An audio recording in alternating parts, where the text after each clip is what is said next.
ರೈತರಿಗೆ ಅನುಕೂಲ ಆಗಲಿ ಅಂತ ಕೇಂದ್ರ ಸರ್ಕಾರ ಪಿಎಂ ಫಸಲ್ ಬಿಮಾ ಯೋಜನೆಯನ್ನ ಜಾರಿಗೆ ತಂದಿದೆ. ಆದರೆ ಈ ಯೋಜನೆ ರಾಯಚೂರಿನಲ್ಲಿ ದುರ್ಬಳಕೆ ಆಗ್ತಾ ಇದೆ. ರೈತರ ಬೆಳೆಗಳಿಗೆ ಸಿಗಬೇಕಾದಂತಹ ನ್ಯಾಯದ ದುಡ್ಡು ಕಂಡೋರ ಖಾತೆಗೆ ಕೋಟ್ಯಾಂತರ ರೂಪಾಯಿ ಲೆಕ್ಕದಲ್ಲಿ ಸ್ಕ್ಯಾಮ್ ಆಗ್ತಾ ಇದೆಯಾ ಅನ್ನೋ ಅನುಮಾನ ಮೂಡಿಸ್ತಾ ಇದೆ. ಈಗ ಇದೇ ವಿಚಾರವಾಗಿ ಪಬ್ಲಿಕ್ ಟಿವಿ ವರದಿಯನ್ನ ಕೂಡ ಬಿತ್ತರಿಸೋ ಕೆಲಸವನ್ನ ಮಾಡಿದ ನಂತರ ಯಾರ್ಯಾರು ಇಂತಹ ದುರ್ಬಳಕೆ ಕೆಲಸದಲ್ಲಿ ತೊಡಗಿದ್ರು ಅವರ ವಿರುದ್ಧ ಕೇಸ್ ಕೂಡ ದಾಖಲಾಗಿದೆ. ಬನ್ನಿ ಡೀಟೇಲ್ಸ್ ನೋಡ್ಕೊಂಡು ಬರೋಣ. ಪಿಎಂ ಫಸಲ್ ಭೀಮಾ ಯೋಜನೆಯಲ್ಲಿ ಗೋಲ್ಮಾಲ್.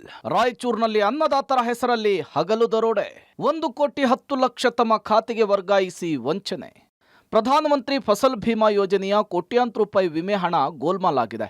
ರಾಯಚೂರಿನಲ್ಲಿ ರೈತರ ಹೆಸರಿನಲ್ಲಿ ಹಗಲು ದರೋಡೆಗೆ ಬ್ರೇಕೇ ಬಿದ್ದಿಲ್ಲ. ಭೋಗಾವತಿ, ಹಿರೇಕೊಟ್ನೇಕಲ್ ಗ್ರಾಮಗಳಲ್ಲಿ ಕೋಟ್ಯಾಂತರ ರೂಪಾಯಿ ವಿಮೆ ಹಣ ಜಮೀನಿಗೆ ಸಂಬಂಧವೇ ಇಲ್ಲದವರ ಖಾತೆಗೆ ಜಮಾ ಆಗಿದೆ. ಸಚಿವ ಬೋಸರಾಜು ಪುತ್ರಿಯ ಜಮೀನಿನ ಲಕ್ಷಾಂತರ ರೂಪಾಯಿ ವಿಮೆ ಹಣವನ್ನ ಖದೀಮರು ಬಿಟ್ಟಿಲ್ಲ.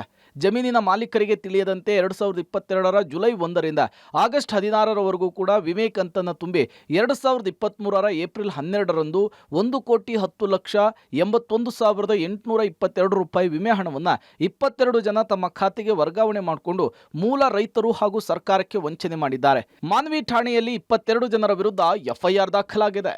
ವಾಣಿ ಎನ್ ಎಸ್ ಬೋಸರಾಜ್ ಅಂತ ನಮ್ಮ ಸಣ್ಣ ನೀರಾವರಿ ಸಚಿವರ ಮಗಳು, ಅವರ ಹೆಸರಲ್ಲೂ ಸಹ ಈ ಫ್ರಾಡ್ ಆಗಿದೆ. ಅವರಿಗೆ ಆ್ಯಕ್ಚುಲಿ ಇದ್ರ ಬಗ್ಗೆ ಗೊತ್ತೇ ಇಲ್ಲ. ಅವರು ಲ್ಯಾಂಡನ್ನು ಲೀಸ್ ಕೊಟ್ಟಿದ್ದಾರೆ. ಲೀಸ್ ಕೊಟ್ಟಿರೋರು ಸಹ ಅಮೌಂಟನ್ನು ಕಟ್ಟಿಲ್ಲ. ಬಟ್ ಆದ್ರೂ ಅವ್ರ ಹೆಸರಲ್ಲಿ 7 ಎಕರೆ 1 ಗುಂಟೆ ಅಷ್ಟಕ್ಕೆ ಅವರ ಹೆಸರಲ್ಲಿ ಅಮೌಂಟ್ ಆಗಿ ಅದು ಇನ್ನೊಬ್ಬರ ಖಾತೆಗೆ ಜಮಾ ಆಗಿದೆ. ಸೊ ಅದನ್ನು ಇನ್ಕ್ಲೂಡಿಂಗ್ ಇದರಲ್ಲೇ ಏನು 22 ಜನ ಕ್ಲೈಮ್ಸ್ ತೊಗೊಂಡಿದ್ದಾರೆ ಅವರ ಇದರಲ್ಲೇ ಇದೆ. ಸೊ FIR ನಾವೀಗ ಮಾಡ್ತಾ ಇದ್ದೀವಿ. ಒಟ್ಟು 305 ಅರ್ಜಿಗಳ 2,60,00,000 ರೂಪಾಯಿ ವಿಮೆ ಪರಿಹಾರದಲ್ಲಿ 227 ಅರ್ಜಿಗಳು ಮೂಲ ರೈತರಲ್ಲದವರಿಂದಲೇ ಸಲ್ಲಿಕೆಯಾಗಿದೆ. ಕಳೆದ ವರ್ಷ ಸಿರುವಾರ ತಾಲೂಕಿನ ಹಳ್ಳಿ ಹೊಸೂರು, ಸಣ್ಣ ಹೊಸೂರು, ಮಾಡಗಿರಿ, ಅರವಿ ಸೇರಿ ಇತರ ಗ್ರಾಮಗಳಲ್ಲಿ 51 ರೈತರ ಪಹಣಿ ದುರ್ಬಳಕೆ ಮಾಡಿಕೊಂಡು 53,78,000 ರೂಪಾಯಿ ವಂಚನೆ ಮಾಡಿದ ಬಗ್ಗೆ ಪ್ರಕರಣ ದಾಖಲಾಗಿತ್ತು. ಪ್ರಕರಣವನ್ನು CID ತನಿಖೆಗೂ ಕೂಡ ವಹಿಸಲಾಗಿತ್ತು. ಈಗ ಪುನಃ ವಿಮೆ ವಂಚನೆ ಮುಂದುವರೆದಿದ್ದು ರೈತರು ಆತಂಕ ವ್ಯಕ್ತಪಡಿಸಿದ್ದಾರೆ. ಭೋಗಾವತಿ ಸೀಮದ 15 ಸರ್ವೆ ನಂಬರು 6 ಎಕರೆ 2 ಗುಂಟೆ ನಮ್ಮ ಮಾವನವರು ಹುಚ್ಚಬುಡ್ಡಪ್ಪ ತಂದೆ ಈರಣ್ಣ ಅಂತೇಳಿ ಇವರು ಭೋಗಾವತಿ ಗ್ರಾಮದ ರೈತರು. ಇವರದ್ದು ಸುಮಾರು 1,02,10,000 ಸಮ್ಮಾಸ್ಯೂರ್ಡ್ ಆಗಿದ್ದು ಅದರಲ್ಲಿ ಇವರು 1,00,000 ರೂಪಾಯಿವರೆಗೆ ಹಣವನ್ನು ಆರ್ ವೀರೇಶ್ ಅನ್ನೋರ ಅಕೌಂಟಿಗೆ ವರ್ಗಾಯಿಸಿದ್ದಾರೆ.